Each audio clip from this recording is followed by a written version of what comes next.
Hey everyone, Rick here with the ditch pig. We're back at her again. Gonna try and see what we can get accomplished today. What we're starting off with first is making a gasket. The deal is you have to have a gasket on the adapter on either side. Some people use silicone, but everything I've heard tends to lead to broken adapters. You're going to crack something if you don't have a gasket. I read that on Off-Road Design's website, so they strongly recommend you have a gasket. So that's what we're doing. I've got some gasket paper here, and I've got an old adapter, and I just go around it with a body hammer on the sharp edge. Cut myself out a gasket, get my holes dimpled in it. There's a hole here on this side I gotta put in it. So do all that, and then that will be what mates our T-case to the transmission. Once that's done, I've got to bolt this here on.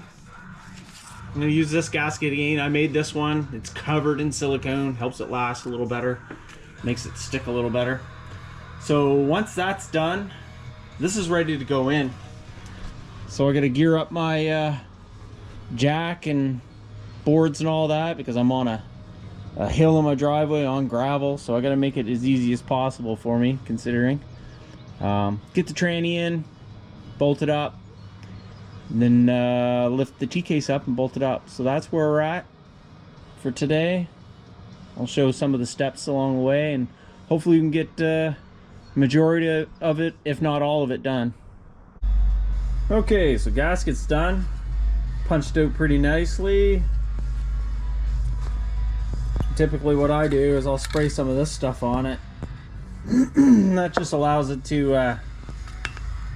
have a little bit more resistance against the oil penetrating it, and helps it seal a little bit better. I just spray both sides, a light coat on it, then it's good to go.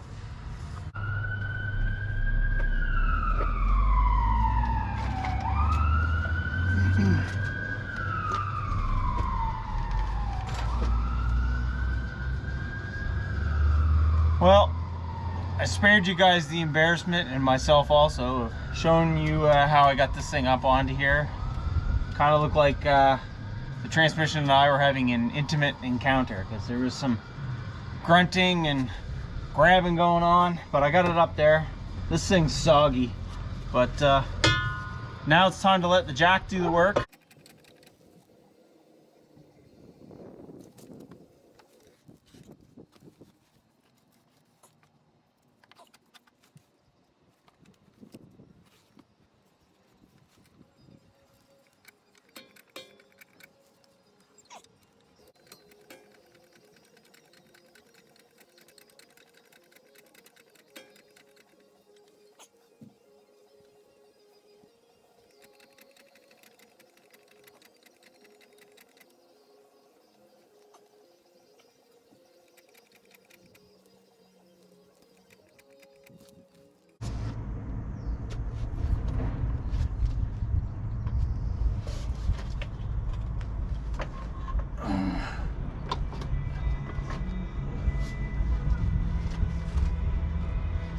Okay, transmission is in, and I'm not gonna lie, it was a bugger.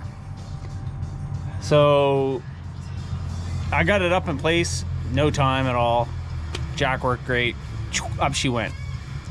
Then the first thing that I noticed was the bottom holes of the transmission, where it bolts to the bow housing, were threaded in this particular transmission. I have no idea why, but obviously my bolts wouldn't go through them unless I threaded them in. So I pulled the thing down, dropped it back down, ran a 1/2 inch drill through, and got them cleaned out. Then I put the transmission back up again, and well, for some reason the casting in this one seems different. I couldn't get a wrench, like a boxed end wrench around it, around the bolt. I couldn't get a socket on it. So I ended up cutting some of the webbings around the bolt holes and using a die grinder to clean it up. So this is what I ended up with.